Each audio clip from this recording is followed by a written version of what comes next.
Assalamualaikum warahmatullahi wabarakatuh. Saya Wulan Rahmi. Kali ini kita akan membahas atau mengerjakan soal UAS program linear tahun 2016. Selamat menyaksikan. Nah, ini dia soal UAS program linear tahun 2016. Terdiri dari 2 soal dengan masing-masing poin 50.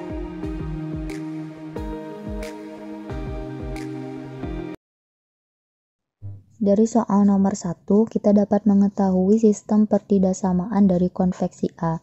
Namun, konveksi A ini akan menjual bahan-bahan seragamnya ke konveksi B, sehingga yang ditanyakannya adalah biaya minimum yang harus dikeluarkan oleh konveksi B untuk membayar atau untuk membeli bahan-bahan dari konveksi A. Nah, maka persoalan nomor 1 ini merupakan persoalan dualitas, di mana persoalan primalnya sendiri itu merupakan pertidaksamaan dari konveksi A, dan persoalan dualnya itu menjadi pertidaksamaan dari konveksi B. Nah, setelah kita memahami maksud dari soal nomor 1, kita lanjutkan untuk mencari persoalan primalnya dari konveksi A. Nah, karena ini merupakan persoalan dualitas, jadi untuk memudahkan saya akan membuat suatu tabel. Nah, tabelnya seperti ini. Jadi nanti kita tinggal substitusi nilai-nilainya. Misalkan tadi kan seragam A itu terdiri dari 3 meter bahan 1 serta 1 meter bahan 2, berarti nulisnya ke bawah. Kalau misalkan tabelnya seperti ini. Terus seragam B terdiri dari 2 meter bahan 1 dan 2 meter bahan 2. Nah, yang kita ketahui bahwa bahan 1 itu katanya tidak lebih dari 120, bahan 2 juga tidak lebih dari 80 meter. Nah, kita tulis di sebelah kanan. Untuk Z-nya kita tulis di bawah, yaitu ketika seragam A dijual, maka harganya itu akan mendapatkan 150.000 katanya. Kalau misalkan seragam B itu 200.000. Nah, jadi persoalan primalnya Z-nya itu sama dengan 150.000 A ditambah 200.000 B, dengan DP-nya itu 3A ditambah 2B kurang dari sama dengan 120, dan A ditambah 2B kurang dari sama dengan 80. Itu untuk persoalan primalnya. Untuk persoalan dualnya, nah kita bisa lihat tadi kalau misalkan persoalan primal kita ngambilnya ke samping ya, berarti berbentuk baris, jadi baris 1 sama baris kedua. Nah, untuk yang persoalan dualnya berarti transposnya, jadi kita ngambilnya yang kolom seragam A sama kolom seragam B. Jadi nanti sistem pertidaksamaannya si ZJ-nya itu sama dengan 120D1 ditambah 80D2, terus yang DP-nya itu jadi 3D1 ditambah D2. Nah, kalau tandanya itu berkebalikan dengan tanda yang sebelumnya. Jadi kalau misalkan yang sebelumnya itu kurang dari sama dengan, maka yang ininya jadi lebih dari sama dengan, kayak gitu. Nah, untuk yang pertidaksamaan yang selanjutnya itu 2D1 ditambah 2D2 lebih dari sama dengan 200.000. Nah, untuk LP standar dualnya ini kita dapatkan ZD-nya itu sama dengan 120D1 ditambah 80D2 dikurangi 0S1 dikurangi 0S2 ditambah MQ1 ditambah MQ2 minimum, karena di soalnya kita mau mencari yang minimum kan, yang diinginkan soal. Terus DP-nya itu jadi 3D1 ditambah D2 dikurangi S1 ditambah Q1 sama dengan 150.000, dan juga 2D1 ditambah 2D2 dikurangi S2 ditambah Q2 sama dengan 200.000. Dan untuk diingat, ini mengingat kembali kalau misalkan tandanya itu lebih besar sama dengan, berarti harus dikurangi dengan S lalu ditambah dengan Q.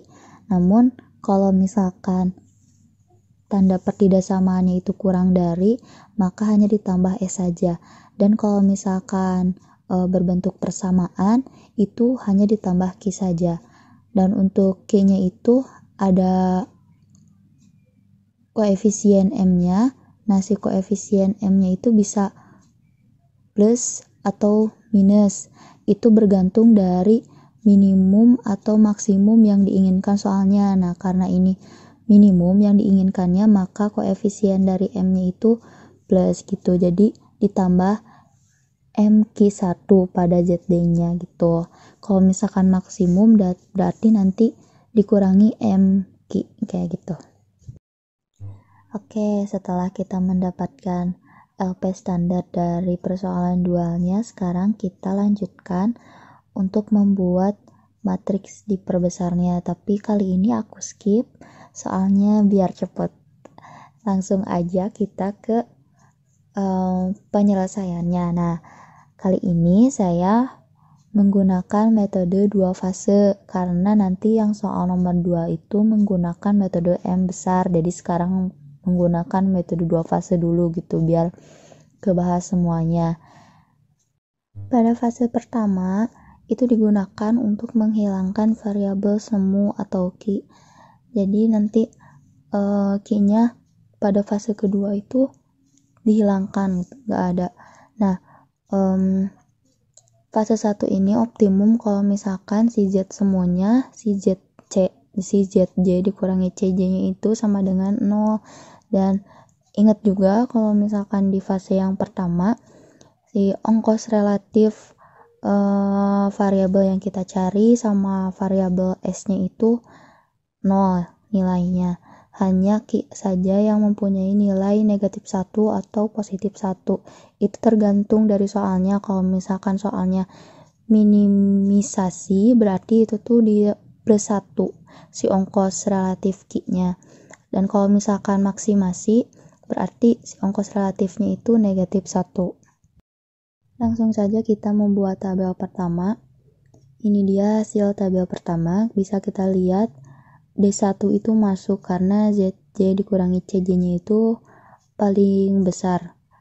Karena ini tuh kan persoalan minimisasi atau yang dicarinya itu minimum, maka yang dicarinya nanti si ZJ dikurangi CJ-nya yang bisa masuk itu kolom yang mana itu dilihat dari yang paling besar, dan ini yang paling besar adalah D1. Terus kita bagi si nilai CJ per B-nya sama nilai D1, maka menghasilkan 50.000 dan 100.000. Kita cari yang paling kecil yaitu berarti 50.000. Nah, berarti si Q1 yang keluar. Kita bisa lihat kolom pertama, baris pertama dari Q1 itu kan si konstantanya 3. Nah, kita harus buat konstanta itu menjadi 1, berarti dibagi 1/3, dikali 1/3. Jadi 1. Nah, untuk yang lainnya berarti harus 0. Dan ini tuh kan si konstantanya yang di bawah 3 itu kan 2. Berarti kita harus buat 2 itu menjadi 0. Caranya seperti apa?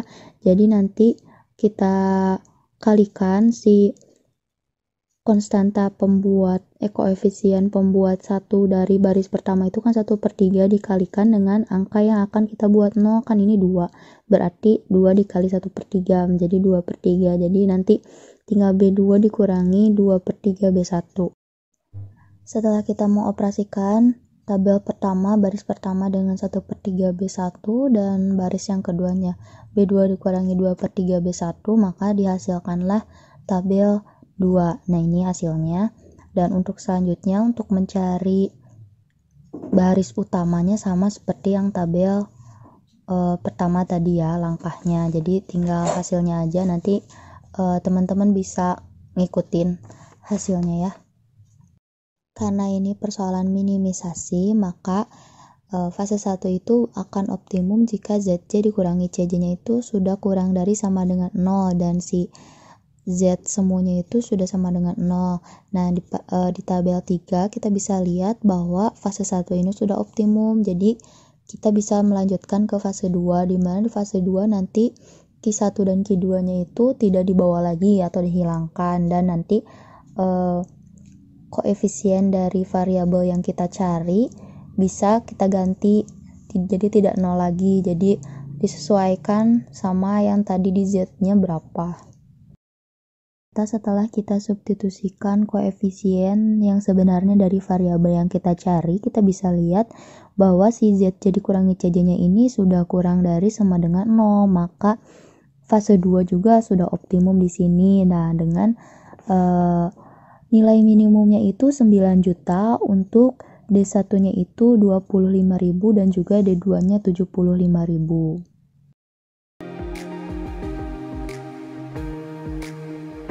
Pada soal nomor 2 kita sudah diberikan sistem pertidaksamaannya, jadi langsung bisa kita buat LP standarnya. Kalau lupa, ini ada aturan dari pembuatan LP standarnya. LP standarnya akan menjadi seperti ini. Nah, kita langsung lanjut ke tabelnya. Untuk perbedaan dari metode 2 fase dan juga metode M besar itu terletak pada tabelnya. Jadi kalau misalkan di metode M besar, si ongkos koefisien ongkos dari variabelnya itu sama seperti yang ada di Z-nya gitu, langsung disubstitusi sama seperti itu. Jadi kalau misalkan di metode 2 fase makan udah dibagi 2 fase, terus yang fase pertama itu si ongkos koefisiennya tuh berbeda kan, ini mah sama gitu. Nah, untuk pengerjaannya itu sama seperti kalau misalkan pengerjaan yang tabelnya untuk mencari si basis utamanya itu sama saja gitu. Jadi kita langsung lanjut aja next ya, biar cepet.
Oke teman-teman, pembahasan soal UAS program linear tahun 2016 telah selesai. Mohon maaf apabila terdapat banyak sekali kesalahan. Terima kasih. Wassalamualaikum warahmatullahi wabarakatuh.